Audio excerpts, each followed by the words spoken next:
नमस्कार बंधुरा recruitment update YouTube channel सकल के स्वागत जानिए आज के 10/4/2025 पश्चिमबंगेर विभिन्न स्कूलेर पार्श्व शिक्षक बा पैरा टीचार যারা রয়েছেন তাদের বেতন বৃদ্ধি সংক্রান্ত যে সম্ভাবনা তৈরি হয়েছে সেই নিয়ে ভিডিও আমি একটা শেয়ার করেছিলাম।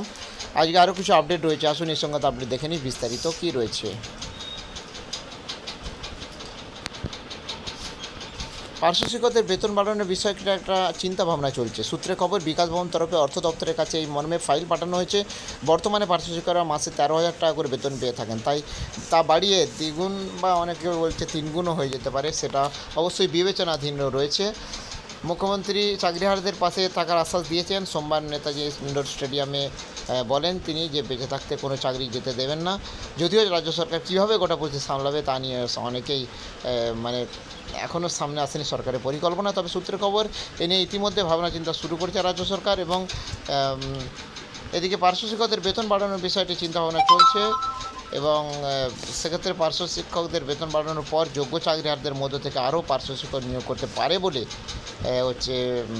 সম্ভাবনা তৈরি হয়েছে। যদিও চাকরিহারা স্কুল শিক্ষকদের বেতন থেকে তা অনেক কম হবে, তবে বিধানসভা নির্বাচনের আগে চাকরিহারাদের একটা বড় অংশকে পুনর্বাসন দেওয়া যেতে পারে এই প্রক্রিয়ার মাধ্যমে। এদিকে রায়ের ব্যাখ্যা চেয়ে সুপ্রিম কোর্টের দ্বারস্থ হয়েছে রাজ্য সরকার। সেদিকে আপাতত তাকিয়ে রয়েছেন আধিকারিকরা। যদিও পার্শ্ব শিক্ষকদের বেতন বৃদ্ধির আলোচনা নিয়ে মুখ খুলতে চাননি কোনো আধিকারিক এবং একটি আইনি কমিটি গঠন করেছেন মুখ্যমন্ত্রী। সেই কমিটির কাছে চাকরিহারা শিক্ষকদের নিয়ে বিকল্প পরিকল্পনা বিষয়ে আলোচনা করা হয়েছে। অন্যদিকে সিভিক ভলান্টিয়ারদের মতোই রাজ্য সরকার সিভিক টিচার তৈরি করবে কিনা তা নিয়ে জল্পনা শুরু হয়েছে।